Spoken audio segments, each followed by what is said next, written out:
yung age and development appropriate comprehensive sexual education. Una, adolescent sexuality. Gusto mo bang ituro ito? Lahat tayo, I think, yes. Pero tatanungin ko ang bawat isa sa atin din. Dapat ba talaga integrated itong katuruan na ito in all levels?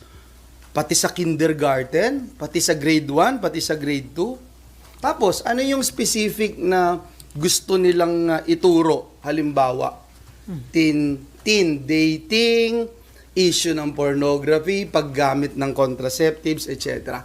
Ngayon, saan daw ipapatupad itong pagtuturong ito?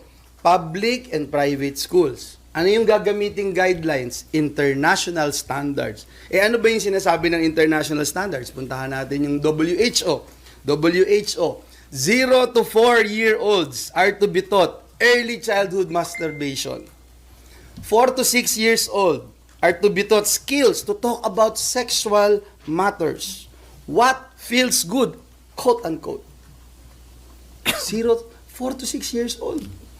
6 to 9 years old are to be taught about acceptable sex, ejaculation, enjoyment, and pleasure when touching one's own body.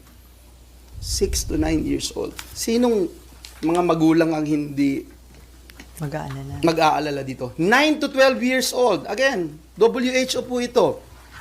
Are to be taught the skills to make a conscious decision about whether to have sexual experiences or not, along with information about masturbation and orgasm.